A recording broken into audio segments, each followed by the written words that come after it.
Assalamualaikum warahmatullahi wabarakatuh. Innal hamdalillah nahmaduhu ta'ala wa nasta'inuhu wa nastaghfiruh wa na'udzu billahi min shururi anfusina wa sayyiati a'malina. May yahdihillahu fala mudilla lahu wa may yudlil fala hadiya lahu. Asyhadu an la ilaha illallah wahdahu la syarika lah wa asyhadu anna Muhammadan abduhu wa rasuluh la nabiyya ba'dah. Ya ayyuhalladzina amanu taqullaha haqqa tuqatih wa la tamutunna illa wa antum muslimun. Ya ayyuhan nasu taqu rabbakumul ladzi khalaqakum min nafsin wahidah wa khalaqa minha zawjaha وبث منهما رجالا كثيرا ونساء واتقوا الله الذي تساءلون به والأرحام إن الله كان عليكم رقيبا.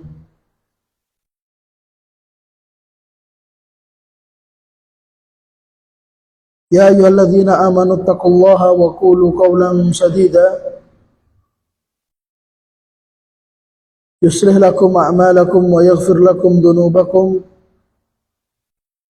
ومن يطع الله ورسوله فقد فاز فوزا عظيما.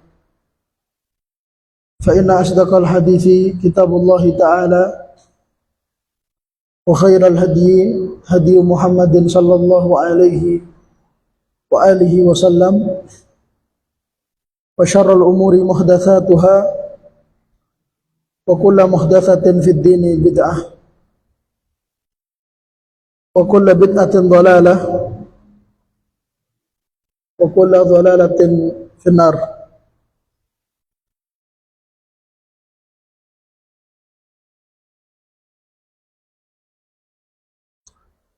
أما بعد إخواني في الله أخواتي في الدين azani Allah wa iyyakum. Di pagi hari ini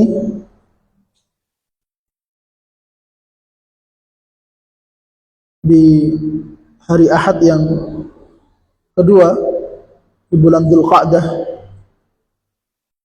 kita akan melanjutkan membaca kitab Fawaidul Fawaid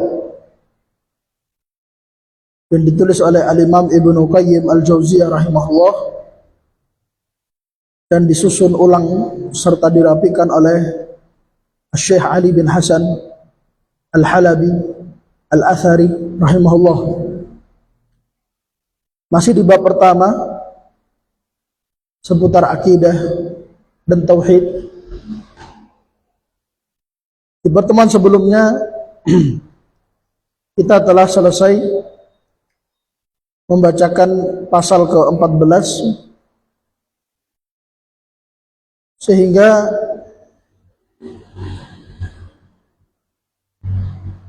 di pagi hari ini kita akan membacakan pasal baru,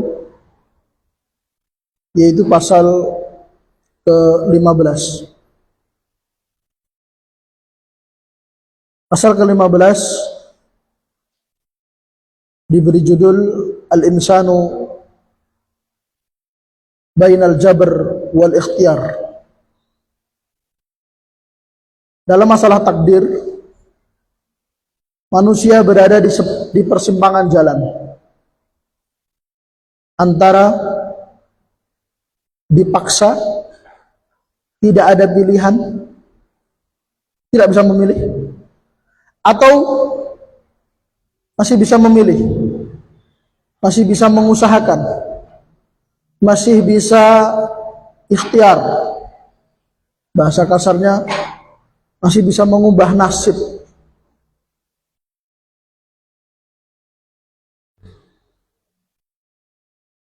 Apakah dalam menghadapi takdir itu kita tidak ada pilihan sehingga kita hanya pasrah begitu saja, sehingga tidak perlu berusaha? Atau masih ada ruang untuk kita berusaha, berikhtiar, berupaya. Ini yang akan diuraikan di pasal ini. Agak panjang beliau menguraikannya karena beliau memaparkan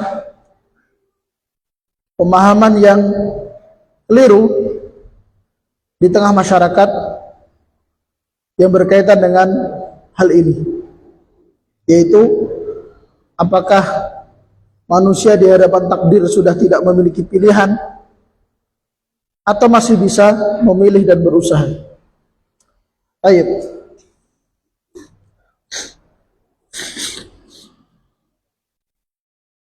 Berkata penulis rahimahullahu ta'ala, al-juhalu billahi wa asma'ihi wa sifatihi al-mu'attiluna li haqa'iqiha yubaghidhuna allaha ila khalqih. Orang-orang jahil, orang-orang bodoh yang tidak mengenal Allah, tidak mengenal nama-nama Allah, tidak mengenal sifat-sifat Allah dengan segala kesempurnaannya,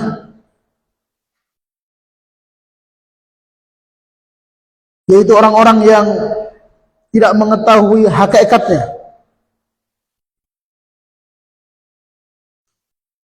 Maka mereka ini senantiasa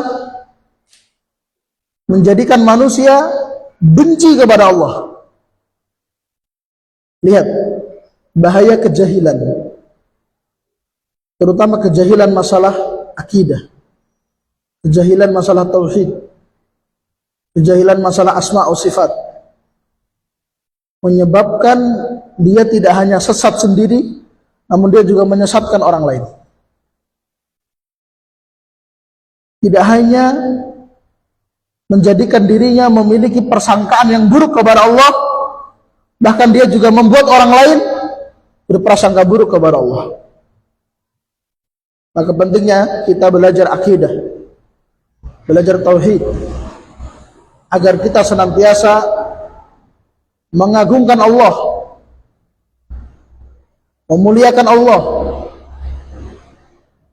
dan senantiasa berbaik sangka kepada Allah Azza wa Jalla. Kemudian kata penulis, wa yaqta'una 'alaihim tariqa mahabbatih. Tidak hanya cukup dari situ, yaitu tidak hanya cukup mereka itu membuat manusia benci kepada Allah, bahkan mereka membuat orang lain terputus dari jalan untuk mencintai Allah. Menurun rasa cintanya kepada Allah, terkikis sikap pengagungannya kepada Allah. Tidak cukup sampai dari situ, bahkan juga wa tawaddudi ilaihi bi ta'atihi,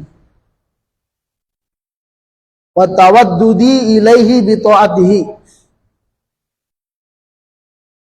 Mereka membuat manusia terputus dari ketaatan kepada Allah. Lihat akibat kejahilan dalam mengenal Allah, kejahilan terhadap asma wa sifat, kebodohan masalah akidah, menyebabkan dirinya sesat dan orang lain dia ikut sesatkan. Bagaimana menyesatkan orang lain? Yaitu dia menggiring manusia untuk benci kepada Allah, tidak mencintai Allah, tidak taat kepada Allah, min haitsu la ya'lamun. Dan mereka tidak menyadari hal itu. Jadi tidak mereka sengaja itu. Ucapan Ibnu Qayyim min haitsu la ya'lamun menunjukkan bahwa mereka tidak menyengaja. Tidak ada orang itu yang dia mengaku Islam, beriman, kemudian dia menyengaja mengajak orang untuk membenci Allah, tidak cinta pada Allah, tidak taat pada Allah, itu nggak ada. Tapi yang ada adalah orang-orang yang ya'jabuna bi ra'yih, orang-orang yang memiliki pemikiran, kesimpulan pribadi, lalu dia merasa kagum dengan pemikirannya, dia anggap baik, lalu dia promosikan, menurut saya begini. Dia sampaikan ke orang lain. Tanpa dia sadari, pemikirannya itu membuat manusia berkurang rasa pengagungannya kepada Allah, berkurang kecintaannya kepada Allah, melemah ketaatannya kepada Allah. Dia tidak sadar itu. Maka Ibnu Qayyim mengatakan min haitsu la ya'lamun. Hati-hati. Ada sebagian orang menganggap dirinya memiliki pemikiran yang bijak, pemahaman yang sahih, padahal tidak demikian. Bahkan pemikirannya, pemahamannya menjadi sebab manusia keropos keimanannya, runtuh pilar-pilar tauhidnya, rusak akidahnya. Maka ini pentingnya kita belajar agama yang benar, terutama masalah akidah, masalah tauhid. Kemudian beliau mengatakan wa nahnu nadhkuru min dzalika amsilatan.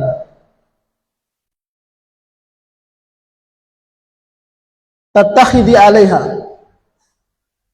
Dan kita akan sebutkan sebagian contoh akan hal tersebut.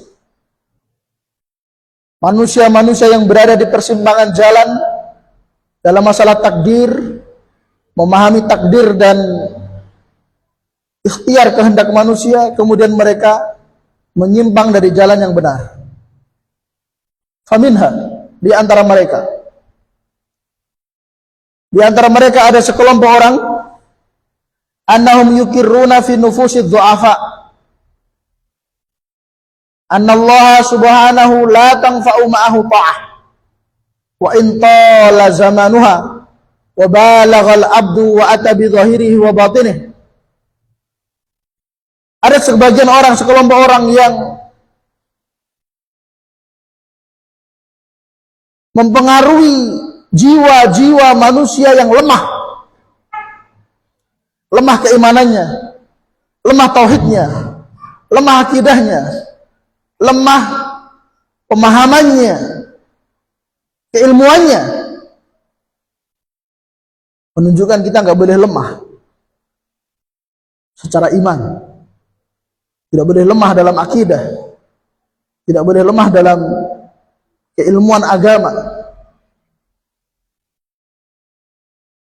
karena akan mudah dipengaruhi, mudah dicekoki,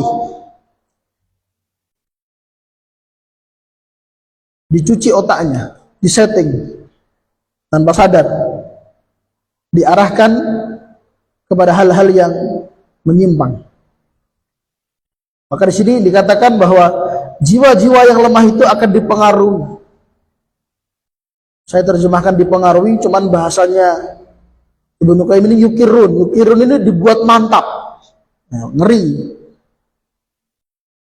dibuat mantap dengan sesuatu yang keliru. Dipengaruhi agar memiliki pemahaman yang salah, terus dibikin mantap dengan pemahaman yang salah itu. Nah, ini kemudian orang-orang kayak gini sulit untuk kemudian nasihati, bahkan bisa jadi ngeyel. Disampaikan dalil dan argumen pun ya ora cerdas. Masalahnya dia bukan hanya dipengaruhi, diberi syubhat, bahkan dia yukiruna, dia dibikin mantap untuk berpegang dengan kesalahan, dengan sesuatu yang keliru, menyimpang dan sesat. Dan biasanya korbannya, sebagaimana disebutkan oleh penulis rahimahullah, yaitu apa? Siapa? Du'afa, Du'afa di sini bukan du'afa secara ekonomi, lemah ekonominya, fakir, miskin, bukan. Namun dia lemah tauhidnya, lemah pemahamannya, akidahnya, keimanannya, keilmuannya, sehingga mudah disuntikkan padanya syubhat. Kemudian syubhat itu masuk, mendarah daging dan mengakar, sehingga dibahasakan oleh Ibnu Qayyim di sini, yukirruna fi nufusid du'afa. Mereka menjadikan orang-orang lemah itu mantap, ya, sangat yakin dengan hal-hal yang ternyata keliru. Apa itu? Apa itu yang keliru? Mereka orang-orang yang lemah tauhidnya ini dibikin mantap, ya, dibikin yakin seyakin-yakinnya bahwasanya ketaatan sebanyak apapun yang dilakukan itu gak bermanfaat untuk dirinya.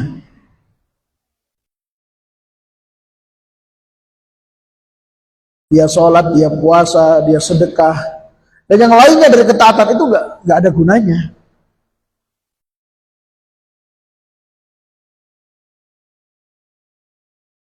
Pemahaman yang salah, namun dihembuskan, disebarkan, dan dibuat mantap. Wa intala zamanuh, meskipun sudah lama dia dalam ketaatan, sudah bertahun-tahun, belasan tahun, bahkan puluhan tahun, dia rajin beramal soleh, melakukan amal ibadah, ketaatan, itu gak bermanfaat. Meskipun seorang itu balaghal abdu wa ata bi dhahiri wa batinihi, dia telah memaksimalkan penghambaannya kepada Allah secara zahir dan batin, itu semuanya gak manfaat. Kalau gampangnya ikhtiarmu itu gak ada gunanya. Usahamu, upayamu, kerja kerasmu, pengorbananmu, ketekunanmu dalam ibadah itu gak manfaat.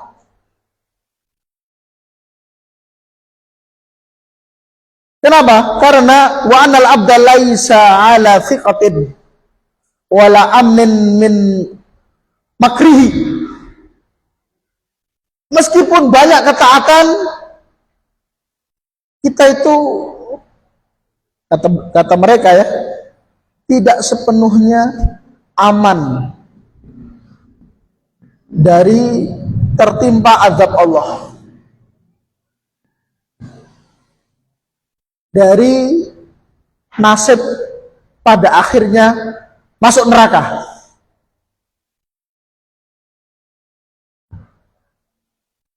Cara gampangnya ya, ngapain juga kamu rajin beramal soleh kalau pada akhirnya takdirmu itu masuk neraka? Kalau pada akhirnya di Lauhul Mahfuz sudah tertulis kamu itu termasuk penghuni neraka, ngapain melakukan ketaatan? Gak manfaat, kata mereka, kelompok ini. Dan orang-orang yang lemah tauhidnya, lemah keimanannya, lemah keilmuannya, disampaikan hal seperti itu ya mantuk-mantuk. Oh iya ya, benar juga ya. Itulah yang dikatakan oleh Ibnu Qayyim, bahwa mereka ini yukirruna fi nufusid du'afa, membuat orang-orang yang lemah tauhidnya, lemah akidahnya, kemudian merasa yakin akan kebenaran ucapan kelompok ini. Kita lanjutkan. Bal sya'nuhu subhanahu ayakhudal muti'al muttaqiyya minal mihrabi ilal makhuri wa minat tauhidi wal masbahah ila syirki wal mizmar wa yuqallibu qalbahu minal imanil khalisi ilal kufri. Meskipun hari-hari dipenuhi dengan ketaatan, tahun demi tahun diisi dengan amal soleh, masih besar kemungkinan Allah mengazabnya, karena Allah juga kuasa untuk mengazab orang yang taat dan bertakwa, menjadikan orang yang kesehariannya di mihrab. Mihrab itu apa? Orang kalau di rumah ada mihrab. Mihrab itu tempat khusus. Dia sholat sunnah di situ, dia baca Quran di situ, dia munajat sepertiga malam terakhir tahajud di situ. Ruangan khusus mihrab. Seperti Maryam alaihissalam punya mihrab. Yang kemudian Zakaria alaihissalam kaget ketika masuk ke mihrabnya Maryam, wajada indaha rizqah, ya kan? Dalam Al-Quran diceritakan seperti itu. Surat Al-An'am. Kaget karena membuka mihrabnya Maryam, isinya penuh dengan makanan, buah-buahan yang belum pernah dilihat. Yang buah-buahan itu tidak ada di negerinya. Ini kok bisa sampai sini? Dan Maryam ini kan dia hanya di mihrabnya saja, fokus ibadah. Gak keluar-keluar, gak tersentuh oleh lelaki yang bukan mahram. Ya. Dia hanya di mihrabnya saja. Dari mana kiriman ini? Itu mihrab. Nah, Ibnu Qayyim membahasakan mihrab artinya membahasakan untuk orang yang dia itu waktunya lebih dominan ibadah gitu. Kemudian Allah balik. Akhirnya dia tidak di mihrab tapi di mahur. Mahur ada catatan kaki dari Syekh Ali Hasan dijelaskan makna mahur yaitu mautinul fasad. Tempat yang enggak baik. Tempat penuh maksiat.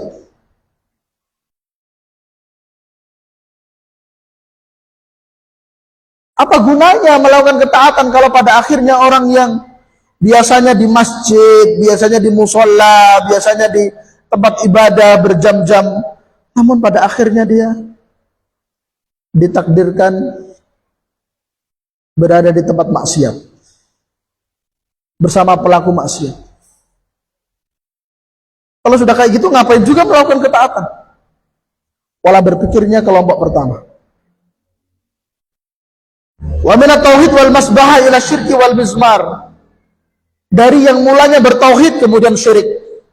Dari yang mulanya masbahah. Masbahah itu maksudnya tasbih ya. Maksudnya zikir. Yang awalnya lisannya basah dengan zikir, sekarang lisannya basah karena mizmar. Mizmar itu seruling. Yang awalnya melantunkan zikir, sekarang dia melantunkan lagu-lagu dan nyanyian. Yuqallibu qalbahu minal imanil khalis ilal kufri. Dia tidak aman dari ketetapan Allah yang membolak-balikkan hatinya dari yang awalnya iman dengan keimanan yang bersih kemudian menjadi kekufuran yang nyata.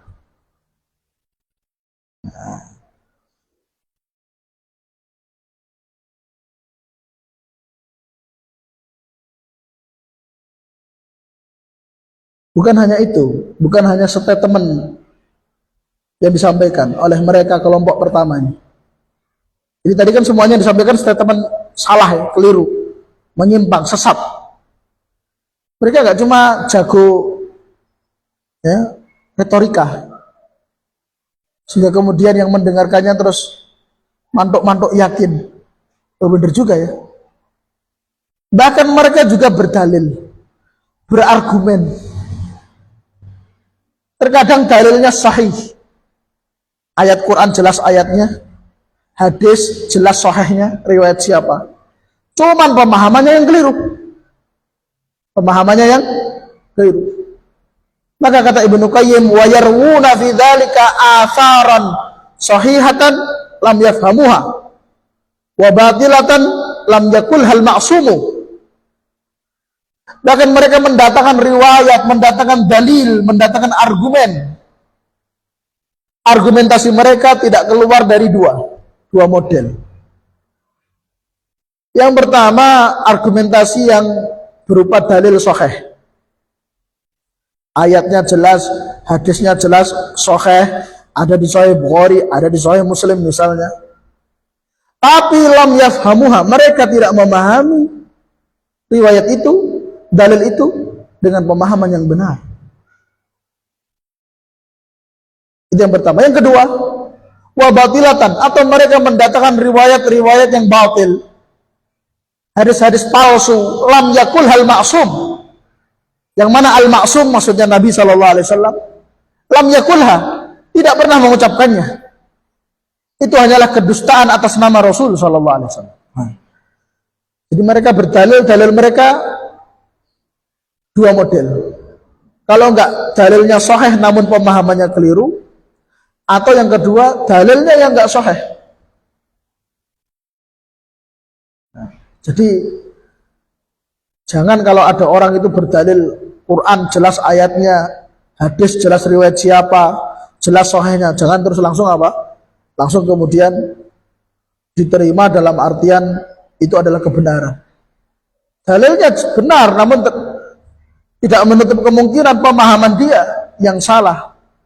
Dia mengarahkan dalil itu ke pemikirannya. Qaulul haq urida bihil batil.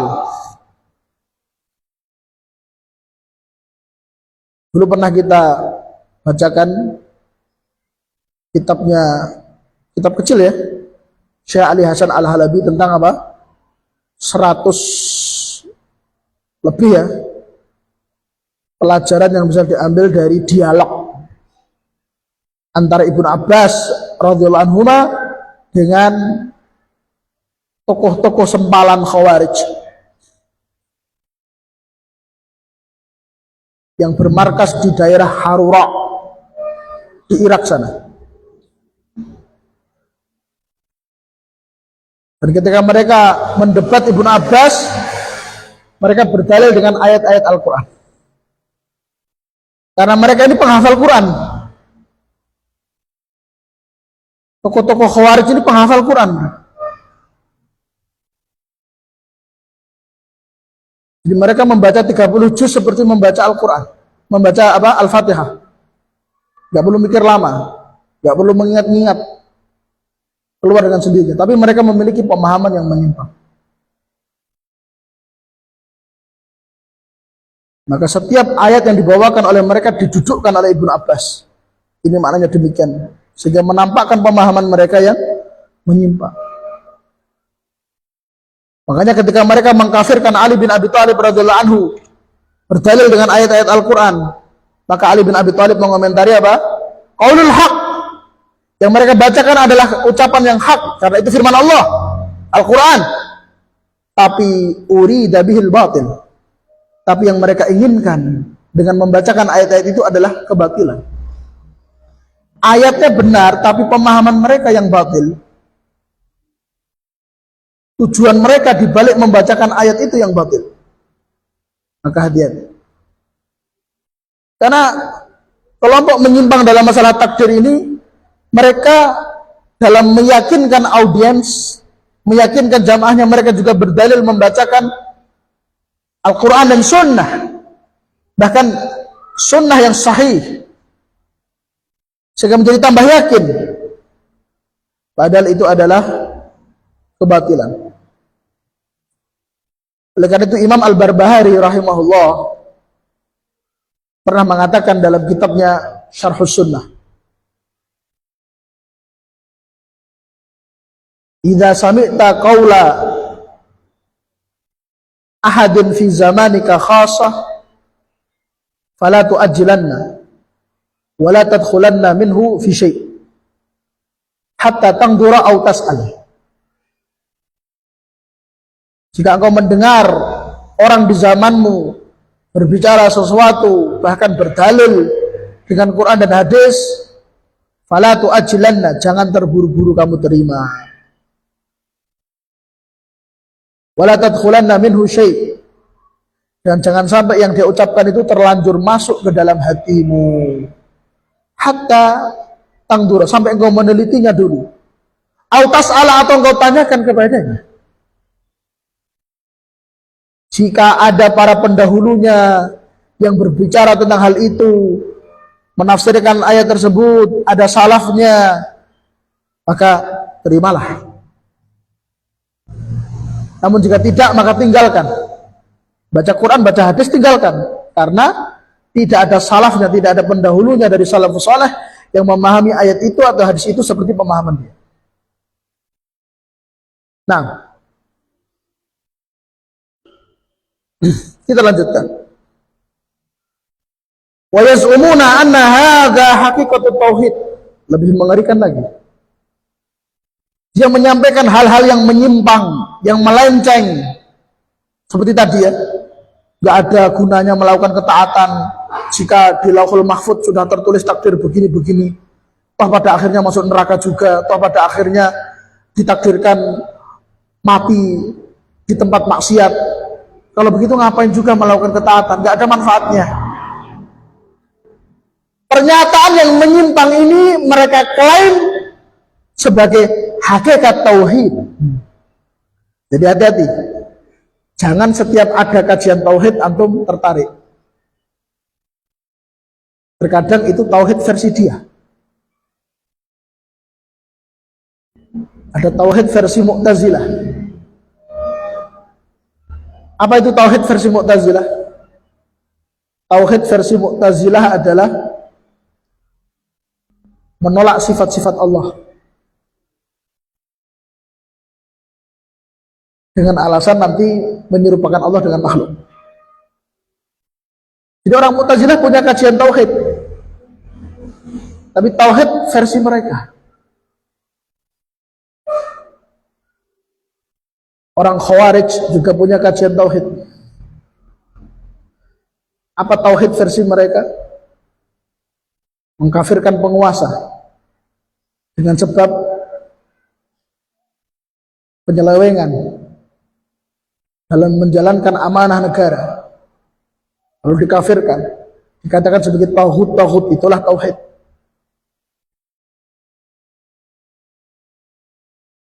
Sehingga mereka tidak pernah membahas syirik yang ada di kuburan.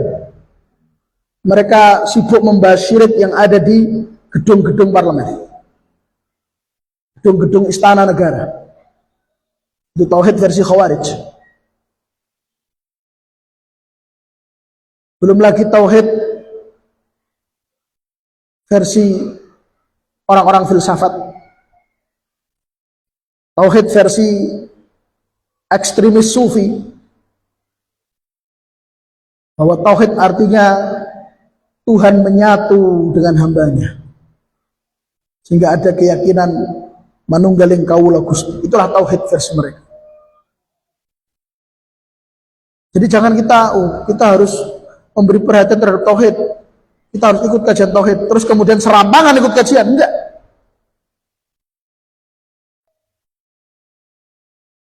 Tauhid yang wajib kita pelajari adalah tauhid yang didakwahkan oleh para nabi dan rasul. Tauhid yang dipahami oleh para sahabat dan tabi'in serta tabi'ut tabi'in, yang mereka suarakan dari generasi ke generasi, yang berbeda dengan tauhidnya kelompok-kelompok ahlu bid'ah.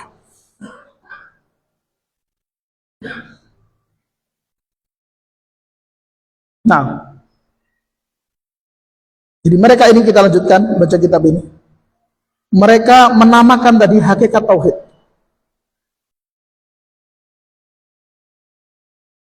Wa yatluna ala dzalika qaulahu ta'ala, lalu mereka membacakan ayat-ayat Allah.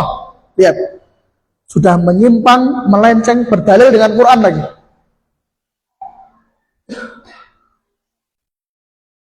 Makanya tadi di awal Ibnu Qayyim mengatakan apa? Kelompok ini membuat manusia benci kepada Allah karena mereka membawakan dalil Quran. Oh, ternyata Allah berfirman begitu ya. Kok tega ya Allah ya? Kan jadi begitu.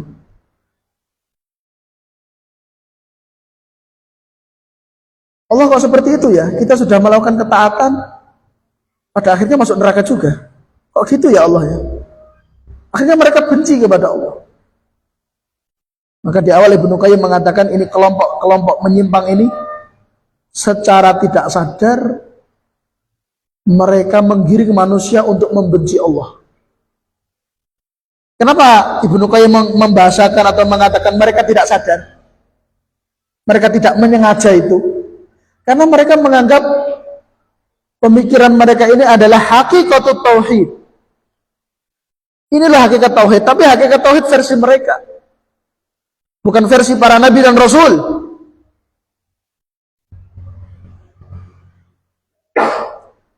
Makanya dalam hadis yang sahih, Nabi SAW menyebutkan di antara tanda-tanda dekatnya hari kiamat adalah apa? Semakin banyak bermunculan orang-orang yang yu'jibuna bi ra'yih. Orang-orang yang merasa kagum dengan pemikirannya, kesimpulannya, hasil merenungnya. Ini kan hasil merenung kayak gini. Terus kemudian dia ambil kesimpulan, terus dianggap kesimpulannya itu kesimpulan yang luar biasa, sebuah penemuan yang wow, padahal itu kesesatan. Nah, di antaranya mereka membaca firman Allah Ta'ala di surat Al-Anbiya ayat 23, la yus'alu amma yaf'alu. Allah tidak berhak ditanya tentang apa yang dia kehendaki.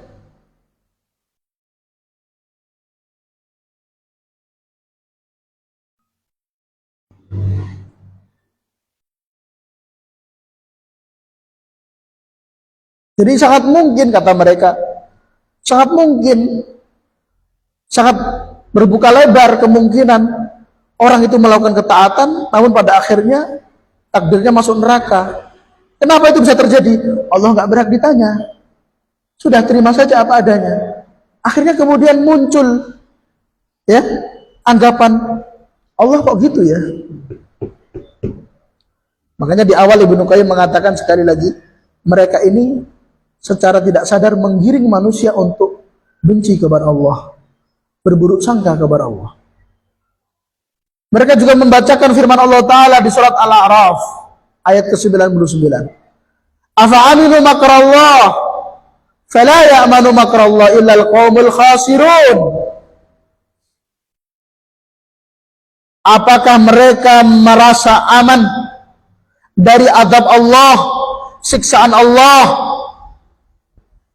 Tidaklah merasa aman dari siksa Allah kecuali suatu kaum yang merugi, sekelompok orang yang bangkrut.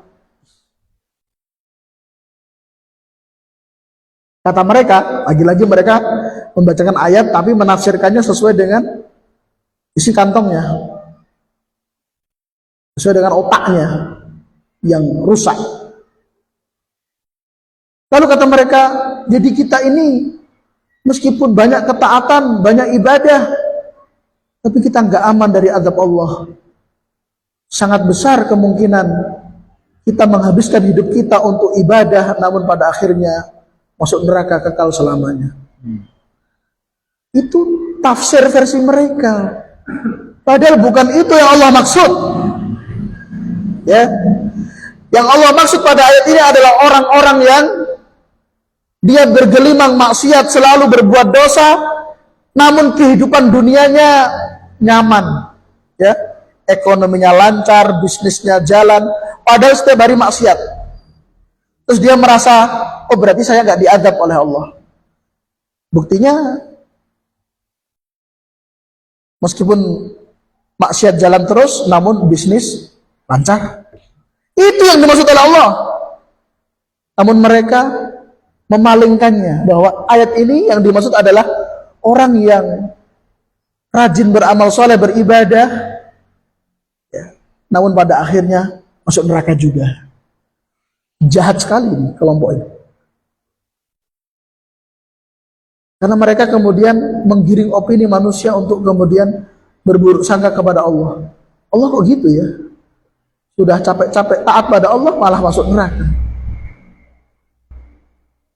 Padahal yang salah bukan Allah, yang salah kelompok ini menafsirkan semaunya. Maka hati-hati. Tidak setiap orang yang membacakan Al-Quran atau berdalil dengan Al-Quran layak didengar. Ya. Banyak riwayat dari as-salaf, Imam Syafi'i dan yang lainnya, ketika berhadapan dengan ahlu bid'ah, lalu ahlu bid'ah itu membacakan ayat-ayat Al-Quran, lalu mereka, kaum salaf, menutup telinganya. Bukan karena nggak mau mendengarkan bacaan Quran, namun nggak mau ya masuk ke telinganya setelah dibacakan Quran lalu ditafsirkan semaunya itu lalu masuk ke telinga. Mereka nyeman-nyeman hati nih agar jangan sampai kemasukan syubhat. Itu ulama salaf zaman dulu. Secara keilmuan kuat itu pun masih mengkhawatirkan dirinya kena syubhat. Nggak kayak kita ya. Ngaji arang-arang seminggu pisan kadang melu kadang ora. Sedangkan delok YouTube syubhat.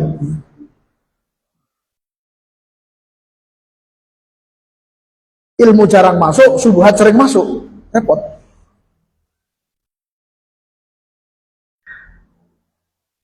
Oh, tapi saya Ustaz, saya di YouTube itu cari ini Ustaz. Kajian ustadz-ustadz yang membantah syubhat.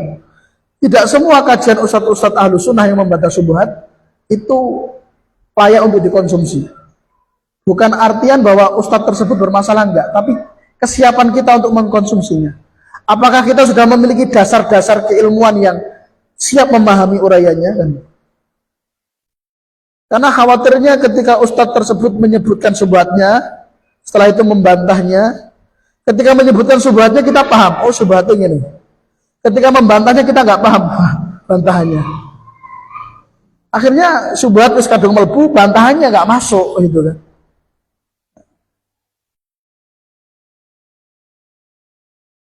Jadi jangan beralasan Ustaz, biar untuk membentengi diri. Membentengi diri dasar-dasar keilmuanmu sudah cukup belum?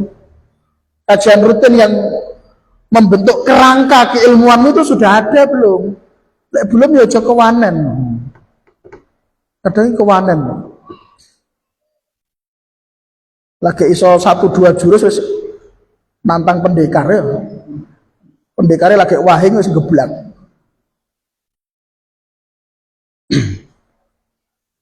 Lihat ini, mereka berdalil dengan Quran.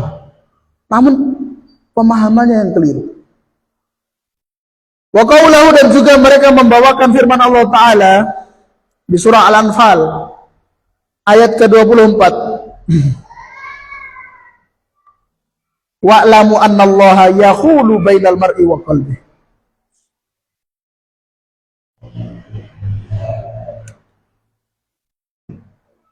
Wa'lamu, ketahuilah, yakinilah bahwasanya Allah mampu menghalangi suatu kaum. Allah menghalangi seseorang dengan apa yang ada di hatinya. Dengan apa yang ada di hatinya.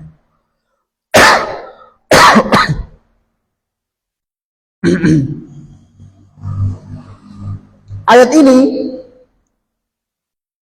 menunjukkan bahwa manusia itu meskipun memiliki kuasa, memiliki usaha,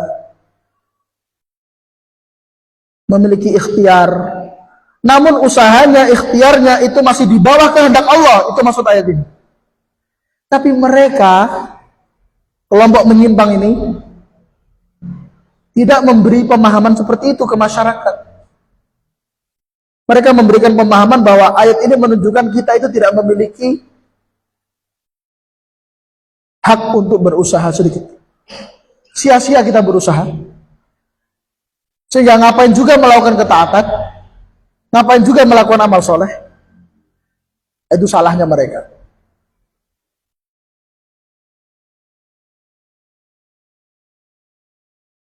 Dan lihat ucapan Ibnu Qayyim setelahnya ya.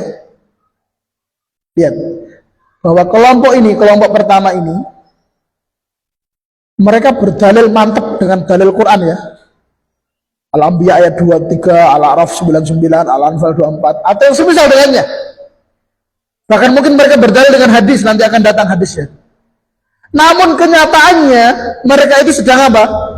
Mereka itu kata Ibnu Qayyim, wa yuqimuna iblisa hujjatan lahum ala hadhil ma'rifah. Mereka ini sedang membantu iblis untuk berargumen. Loh. Ternyata mereka membacakan ayat-ayat Quran itu bukan menegakkan hujjah, namun mereka memberi bantuan cuma-cuma kepada iblis. Jadi mereka telah mendeklarasikan dirinya sebagai pembantu-pembantu, tentaranya iblis untuk menyesatkan manusia dengan modal pemahaman ini dan dengan modal berdalil ayat Quran namun pakai pemahaman mereka. Ternyata ada, ini pelajaran penting ya dari ucapan Ibnu Qayyim ini, ada orang itu isi pengajian di atas meja baca Quran, baca hadis seolah-olah dia menyebarkan Islam, padahal dia adalah kaki tangannya iblis. Dan itu yang dikhawatirkan oleh Rasul SAW di dalam hadis yang sahih. Nabi SAW mengatakan, akhwafu ma'akhafu alaikum al-a'imma al-mudillin. Yang aku paling khawatirkan menimpa kalian adalah keberadaan tokoh-tokoh yang dinilai sebagai tokoh agama, sebagai ustadz, mubalek, namun dia mudillin, menyesatkan manusia. Sebagian riwayat, yaqra'una kitab Allah fi masajidikum. Yang aku khawatir menimpa kalian ada sekelompok orang membacakan Al-Quran di masjid-masjid kalian, tapi mereka menyimpang. Jadi hati-hati mendatangkan ustadz pemateri. Dan jangan kita tertipu, wah tapi nggak ada ustadz, Quran hadis ustadz yang disampaikan. Dan Quran hadis ini yang memberontak ke Ali bin Abi Thalib radhiyallahu anhu, yang berdebat dengan Ibnu Abbas itu para penghafal Quran. Haruriyah, kelompok sempalan Khawarij, hafal Quran. Abdurrahman bin Muljim yang mengeksekusi, membunuh mati Ali bin Abi Thalib, itu dia ketika ditangkap oleh para sahabat dan dihukum mati, sebelum dihukum mati dia memurojaah hafalan Qurannya. Mau dieksekusi mati, dia murojaah hafalan Quran. Seandainya Abdurrahman bin Muljim hidup di zaman kita, mungkin sudah diustadkan, sudah diundang isi pengajian hafal Quran. Ternyata di zaman sahabat dieksekusi mati karena memiliki pemikiran menyimpang, memberontak kepada pemerintahan Ali bin Abi Thalib, bahkan mengkafirkan Ali bin Abi Thalib, bahkan merencanakan pembunuhan.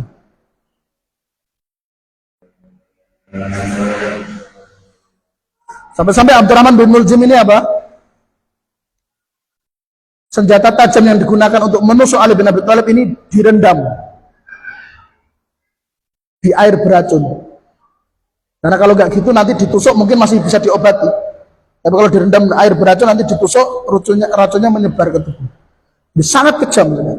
Tapi dia hafal Quran. Makanya jangan terkecoh. Ini ada orang-orang berdalil dengan Quran, namun kata Ibnu Qayyim, yuqimuna iblisa hujjatan lahum ala hadhil ma'rifah. Ternyata mereka adalah kaki tangan iblis, menyesatkan manusia dengan pemahamannya. Wa annahu kana tawusal malaikah wa annahu lam yatruk fis sama'i rik'atan wala fil ardi buq'atan illa walahu fiha sajdatun aw raq'atun lakin jana alaihi janil qadar wa sata alaihi al-hukm faqalaba ainahu tayyibah ja'alaha akhbatha syai'in hatta qala ba'du arifihim. Sekarang tadi dalil dari Quran ya, sekarang mereka juga berdalil dengan hadis. Cuman hadisnya ini ada catatan kaki dari Syekh Ali Hasan Al-Halabi. Makanya penting ya, kitab yang ada di hadapan kita yang sudah diterjemahkan di hadapan antum itu ada catatan kaki dari Syekh Ali Hasan, penting. Karena Syekh Ali Hasan itu ulama ahli hadis. Karena di kitab ini ada juga sebagian riwayat yang tidak sahih. Maka beliau memberi penjelasan. Mereka berdalil dengan hadis, tapi hadisnya itu kata Syekh Ali Hasan wal atharu fi hadzal ma'na la tasih. Dan riwayat-riwayat yang semakna dengan ini tidak ada yang sahih. Apa itu? Intinya begini. Intinya iblis itu dulu malaikat. Dulu malaikat. Iblis itu dulu bagian dari malaikat. Mereka ya taat pada Allah, ya. Mereka senantiasa sujud rukuk kepada Allah, ya. Namun kemudian ketaatan iblis, ya, kepada Allah ini kemudian direnggut oleh kejamnya takdir. Nah, bayangkan bahasanya kejamnya takdir. Lakin jana alaihi janil qadar. Jana itu dari kata jinayah. Jinayah itu kejahatan atau tindakan kriminal. Mereka membahasakan takdir ini sebagai kriminalitas. Apa? Kriminalitas. Jadi Allah menakdirkan ini itu sebagai tindakan kriminal. Na'udzubillah min dzalik. Iblis itu dulunya malaikat. Senantiasa sujud kepada Allah, ibadah kepada Allah, taat kepada Allah. Tapi kemudian pada akhirnya dia kena takdir apa? Ditakdirkan nggak mau, disuruh sujud kepada Adam nggak mau. Akhirnya apa? Yang awalnya iblis ini adalah sebaik-baik makhluk dari kalangan malaikat, akhirnya menjadi seburuk-buruk makhluk. Ini dalil mereka ya. Sehingga kita itu nggak aman. Iblis saja nasibnya kayak gitu. Iblis saja dibegitukan oleh Allah. Bahasa mereka. Tapi sekali lagi ini riwayatnya tidak sahih. Jadi kalau antum pernah mendengar iblis itu dulu juga malaikat, ternyata ada hadisnya, cuman hadisnya tidak sahih. Kita lanjutkan. Hatta qala ba'dhu arifihim,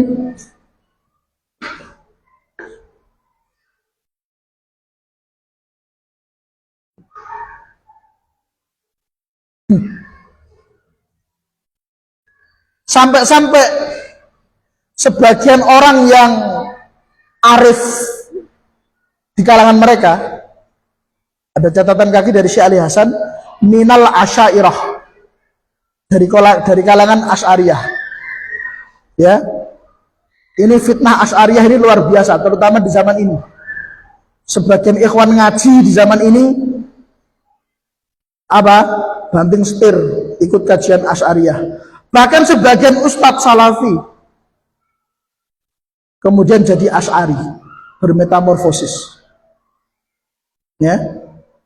Yang dulunya masya Allah lantang menyuarakan tauhid, larangan syirik, ya, larangan bid'ah, sekarang melempem, ya. Sekarang ziarah kuburan wali boleh, tabaruk boleh, ini boleh, itu gak syirik, gara-gara terkena fitnah Asy'ariyah. Bahkan sebagian di antara mereka dulu dekat dengan ustadz-ustadz kibar. Artinya dia bukan ustadz sembarangan, bukan ustadz kampung kayak saya ini, bukan. Dia dekat dengan ustadz-ustadz sepuh. Namun pada akhirnya terkena syubhat Asy'ariyah juga. Sekarang melegalkan kesyirikan, kebid'ahan. Maka kita harus tetap istiqomah, ya. Sebagian tokoh Asy'ariyah yang katanya arif itu ya ahli ma'rifat, orang yang bijak, orang yang matang keilmuannya. Sebagian mereka berani mengatakan begini. Dinukil ucapan mereka oleh Ibnu Qayyim. Innaka yambaghi an takhafallaha kama takhaful asad alladhi yahibu alaika bi ghairi jurmin minka wala dzambin ataitahu ilaih. Ngeri banget ya. Ada di antara mereka mengatakan, engkau harus takut kepada Allah seperti takutmu kepada singa. Padahal beda. Kita takut dengan Allah, kita takut dengan singa, itu beda.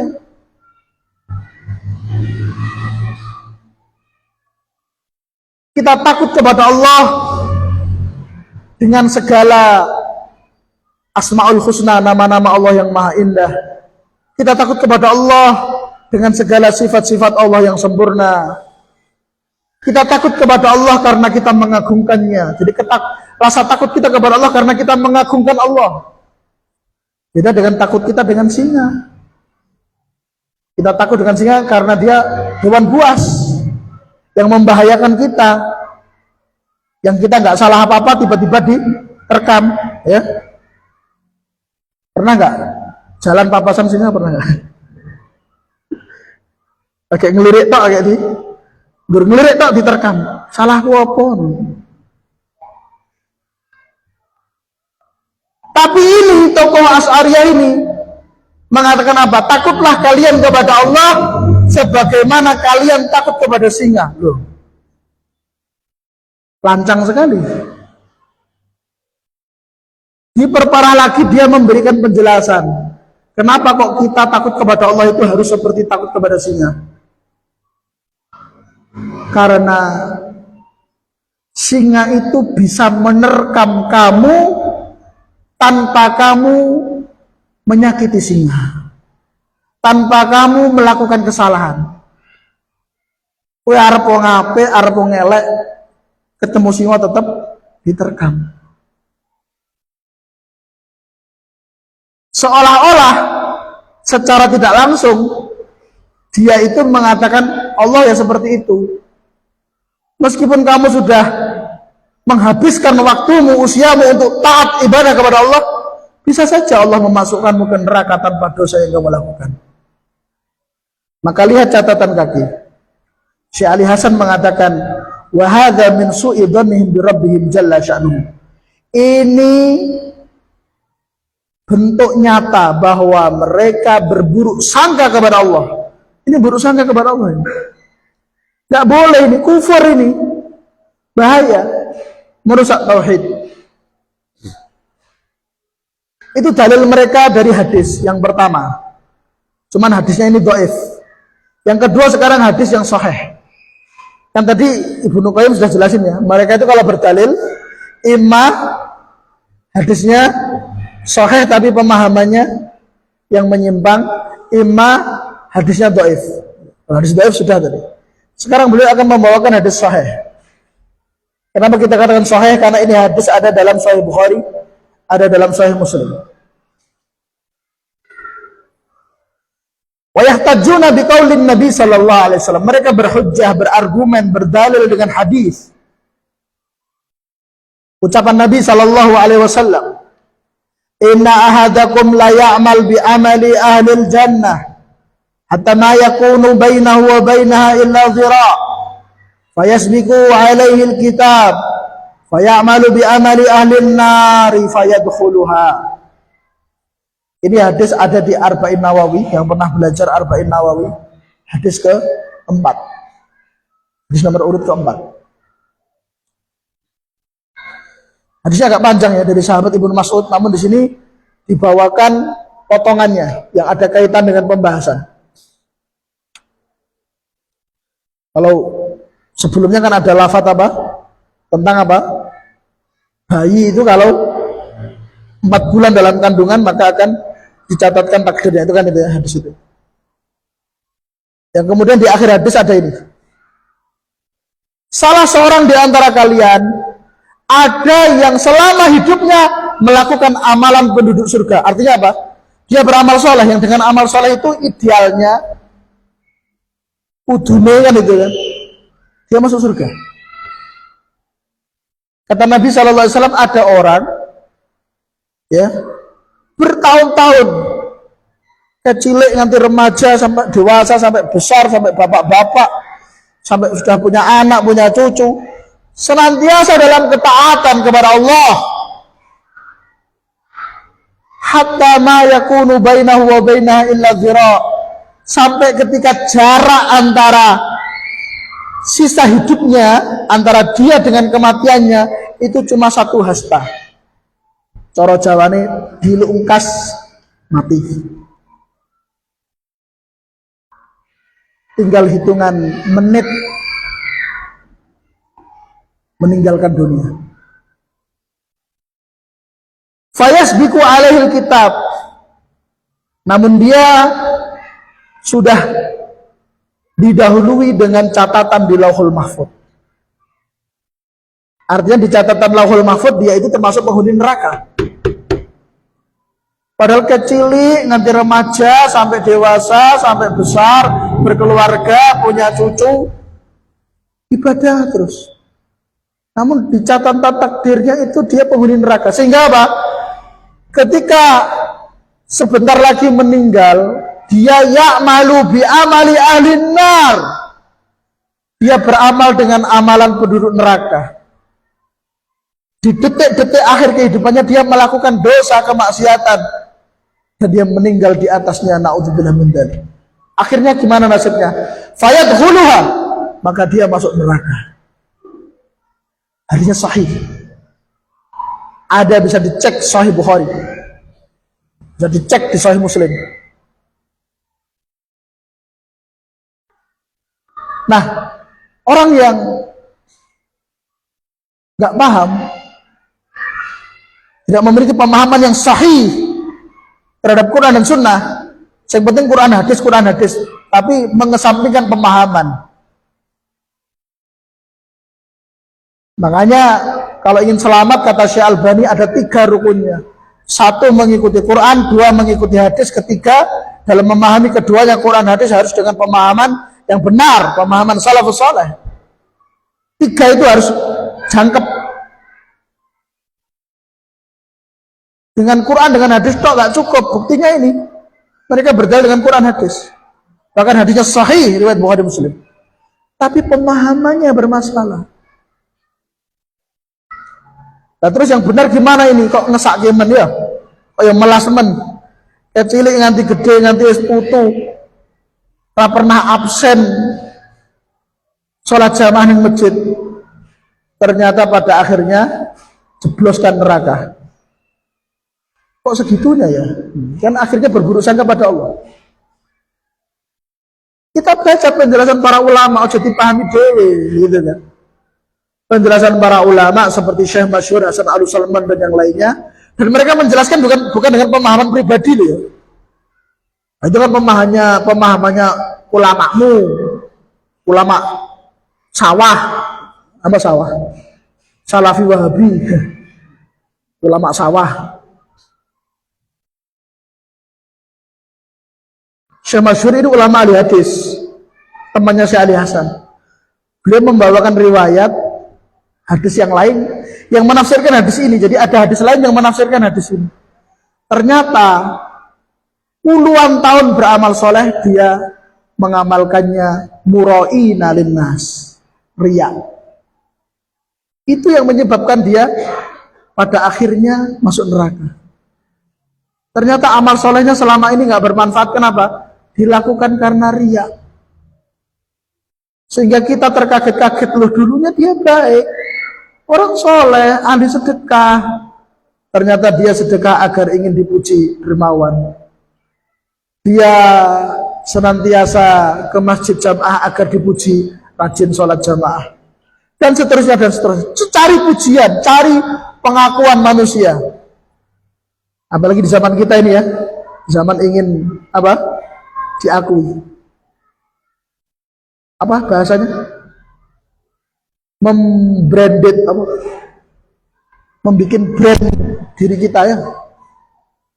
Tambah sulit lagi zaman sekarang ini untuk ikhlas. Amalannya soleh dohirnya, tapi batinnya yang Allah hanya tahu, ternyata dia ria, ingin dipuji ya. Dia jengkel kalau ketaatannya tidak dihargai manusia. Wis tak bantu, wis tak tolong kok malah mentung, gitu kan? Gak ikhlas. Nah, orang-orang kayak gini ternyata nasibnya menjelang akhir hidupnya su'ul khotimah, naudzubillah min dzalik. Itu tafsirnya. Tapi mereka mengarahkannya ke pemahaman tadi. Ternyata kita ini meskipun rajin beramal soleh itu ya masih bisa masuk neraka loh. Sehingga kita itu jadi ya ramanfaat amal soleh. Jadi tidak amal soleh ya tidak apa-apa sebenarnya. Malah keliru malah. Karena memahami dalil tidak benar.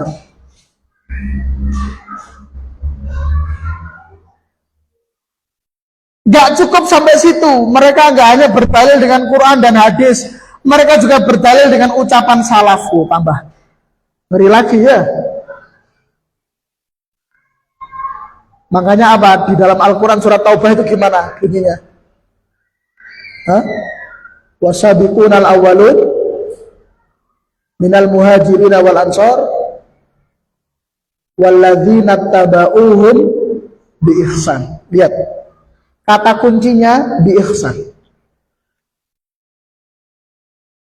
Umat Islam generasi pertama sabiqunal awwalun dari kalangan muhajirin dan ansor, para sahabat. Lihat lanjutan ayat. Walladzina tabauhum, dan yang mengikuti para sahabat, mengikuti kaum salaf bi ihsan. Kata kuncinya bi ihsan. Karena ada yang kayak gini, mengikuti salaf namun enggak bi ihsan. Dia membawakan ucapan sahabat, membawakan ucapan tabi'in, namun diarahkan ke pemahamannya. Sementara yang tidak mapan, nggak mapan keilmuannya, dia akan, ini yang loh, nggak cukup Quran hadis loh ini. Iya, ucapan sahabat yang disampaikan ini salafi kok ya nih. Kan gitu jadinya. Ternyata dia nggak cuma menyelewengkan makna Quran, menyelewengkan makna hadis, bahkan dia menyelewengkan ucapan sahabat. Makanya Syekh Saleh Al-Syekh udah lama sebenarnya. Syekh Saleh Al-Syekh itu pernah beliau menghadiri sidang disertasi di Universitas Imam Ibn Saud Riyadh. Ada disertasi untuk meraih gelar doktor itu tentang syubhat-syubhat Khawarij. Bawakan apa biasanya ayat-ayat Al-Quran yang mereka jadikan dalil, apa yang hadis, bahkan apa ucapan sahabat, ucapan tabi'in yang biasanya mereka jadikan dalil untuk mengkafirkan manusia, terus dibantah satu persatu. Bagus sekali. Nah, Syekh Saleh Al-Syekh, ya, salah satu ulama senior Saudi Arabia, cucunya Syekh Muhammad bin Ibrahim Al-Syekh, itu beliau ikut hadir di situ, lalu beliau diberi waktu untuk memberi kata sambutan atau pesan dan kesan terhadap sidang disertasi itu. Di antara ucapan beliau yang sangat berkesan bagi saya, beliau mengatakan, kalian itu jangan terburu-buru terkecoh ketika nama-nama ulama kita, ulama Ahlussunnah disebut-sebut. Berkata Syekh bin Bas, berkata Syekh Utsaimin, berkata Syekh Albani, berkata Syekh Muhammad bin Abdul Wahab, berkata Syekhul Islam Ibnu Taimiyah, berkata Ibnu Qayyim. Terus jangan kemudian kita langsung, oh ini berarti Ahlussunnah ini. Karena nama-nama yang disebut adalah Ahlussunnah. Kata beliau, yang menjadi tolak ukur bukan disebutnya nama-nama mereka, tapi bagaimana pemahamannya. Ahli bid'ah itu jika mereka saja lancang memaknai Quran dan hadis semaunya, apalagi memaknai selain Quran dan hadis, tambah lancang lagi, Bang. Firman Allah saja mereka berani menafsirkan semaunya, apalagi cuma ucapan Syekh bin Bas, ucapan Syekh Utsaimin ditafsirkan semaunya. Ya tambah gampang ya, tambah leluasa mereka, tambah brutal. Dengan firman Allah aja berani, dengan kalam Allah aja berani, apalagi dengan kalam ulama. Maka di sini Ibnu Qayyim menyebutkan, bahkan mereka meriwayatkan dari sebagian salaf. Di catatan kaki ada penjelasan dari Syekh Ali Hasan. Riwayat ini dibawakan oleh Imam Suyuti tidak hanya dari 1-2 ulama salaf. Ternyata banyak juga yang mengucapkan ucapan ini, tapi disalahpahami oleh mereka. Apa kata sebagian kaum salaf? Akbarul kabairi al-amnu min makrillah wal qunut min rahmatillah. Ini ucapan salaf ini dulu pernah kita bahas di kajian rutin Selasa malam Rebu di masjid ini, ketika dulu kita masih mengkaji kitab Tauhid. Dulu ada bab termasuk lemahnya Tauhid adalah apa? merasa aman dari azab Allah, merasa aman dari siksa Allah. Itu dulu pernah kita bawakan ucapan salaf ini, lalu kita jelaskan dulu. Ketika kajian malam Rabu dulu masih khusus untuk putra dulu, kitab tauhid. Baik. Di sini dikatakan bahwa termasuk dosa besar, bahkan dosa besar yang paling besar. Bukan hanya dosa besar biasa ini. Dosa besar level tinggi, yaitu merasa aman dari azab Allah dan berputus asa dari rahmat Allah. Yang menjadi sisi pendalilan adalah merasa aman dari azab Allah. Kamu rajin ibadah, kamu melakukan amal soleh, melakukan ketaatan bertahun-tahun, rajin sholat jamaah bertahun-tahun, terus kamu merasa aman dari azab Allah, itu dosa besar, kata mereka, dengan berdalilkan ucapan salaf ini. Artinya apa kata mereka? Kamu itu meskipun rajin sholat, rajin jamaah, rajin ikut pengajian, suka sedekah, khatam Quran bola-bali, kamu itu juga masih berpotensi besar masuk neraka. Padahal bukan itu maksudnya. Sekali lagi, itu tadi pemahaman yang salah yang saya sebutkan. Pemahaman yang salah terhadap ucapan salaf ini. Yang dimaksud ucapan salaf ini tadi, ada orang melakukan kemaksiatan terus hidupnya nyaman, terus dia merasa aman dari azab Allah, gitu. Oh ternyata berbuat maksiat ya nggak apa-apa ya. Nah, ternyata bisnis lancar, anak ya sukses kabeh, putu ya dadi kabeh wong sugih-sugih. Padahal dia setiap hari maksiat. Terus dia akhirnya merasa aman dari azab Allah. Itu dosa besar. Itu maksudnya. Bukan yang tadi. Gitu loh.